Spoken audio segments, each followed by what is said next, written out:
This is a short video to help you understand what credit repair is and how it works. To do that, we will first discuss some basic concepts such as what is a credit report? What information does it contain? Who assembles that information?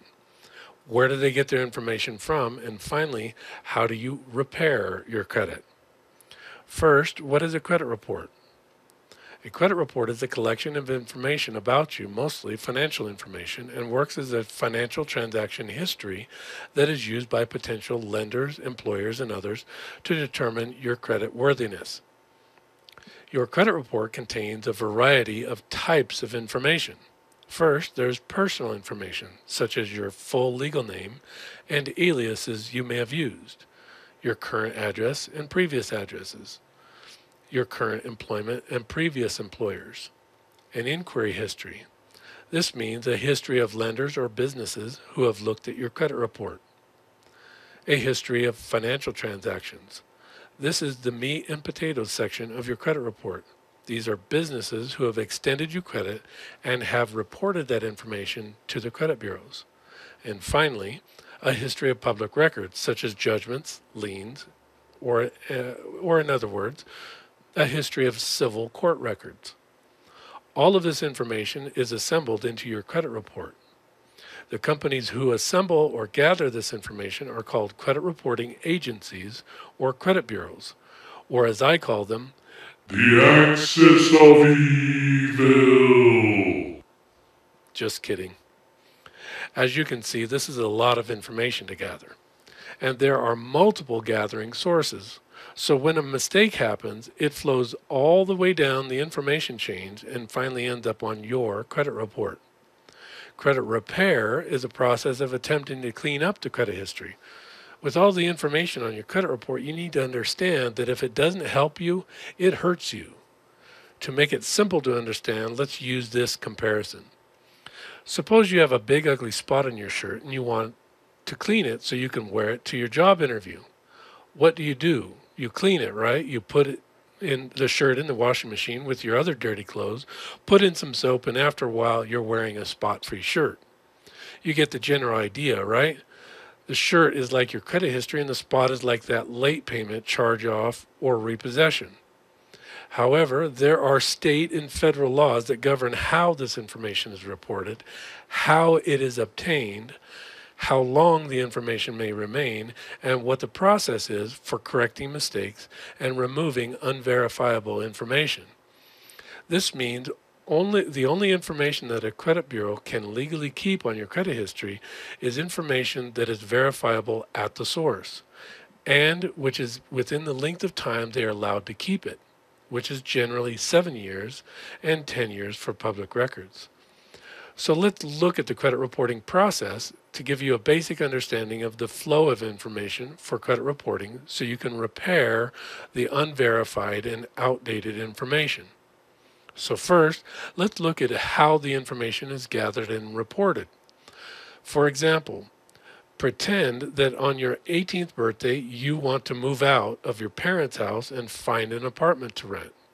Also, pretend for a moment that your name is Robert Smith Jones Jr. and you are the son of Robert Smith Jones Sr. You ask the landlord if you can rent an apartment. He says, "It depends. Can you afford it? How do I know you will pay on time?" So to determine that, he pulls your credit history and reviews it and then decides to approve or to reject your application. But when he pulled your credit report, he gave the credit bureau the information you gave him: your name, your social security number, your date of birth, your current address, and current employer. You applied to the landlord using your nickname, alias Bobby Jones, to shorten up your name, and you used your parents' address as your current address. The result of doing this means that the information is now part of your credit history, even though it's not accurately reporting your full name and your current apartment address. The credit bureaus receive the request from the for the credit report from your landlord and send it to the landlord. But neither the credit bureau nor your landlord knows that your father is Robert Smith Jones Sr., who also uses the alias Bobby Jones. So the credit bureau unknowingly adds Burger King as employment records to the father's credit history and sends your credit report to the landlord who approves your application and lets you move in. Just a big, happy, wonderful story, ain't it? No, that is where the reporting mistake happened. Your father, Robert Smith Jones Sr., might now have your apartment on his credit history. This might not hurt him if you pay rent on time, but it could, especially if it reports his current employment not as a civil engineer, but as working at Burger King. It also can affect his insurance rates and his ability to get approved for a loan. So, to repair this mistake, your father contacts the credit bureaus and explains that he and you share the same name as Junior and Senior and use the same alias, Bobby Jones. The credit bureaus then contact the source of the information, who is the landlord. Then he reports back to the credit bureau. Then the credit bureau responds to him, hopefully with correcting the mistake. But that doesn't always happen. A lot of times they just check their own records. They are supposed to check it at the source. The law stipulates that if the credit bureaus cannot verify the information at the source within 30 days, they are to remove it. But sometimes the credit bureaus like to pretend that checking their own records is satisfactory.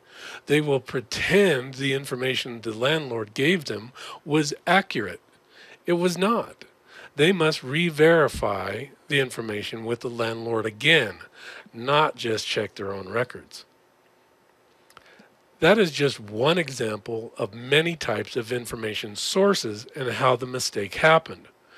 But credit bureaus also get their information from banks, insurance companies, and employers, so the chances of mistakes creeping in becomes much, much higher. Much like the situation with the landlord and Bobby Jr., mistakes aren't always obvious. Finally, let's talk about the credit reporting agencies. There are three major credit bureaus: Equifax, Experian, and TransUnion. So if you have one error on one credit bureau report, you probably have that same error on the other two reports as well. So now instead of just having one spot on one shirt, you now have three spotted shirts or three credit reports at three different credit bureaus showing the same mistake. So now your workload has tripled, and getting the mistake repaired isn't as easy as just sending a letter. So if you are not a very dedicated and very thorough do-it-yourselfer, hire an affordable credit repair professional to do it for you. You will save yourself a lot of time and heartache by hiring someone who has done it before. Thank you for watching, and good luck.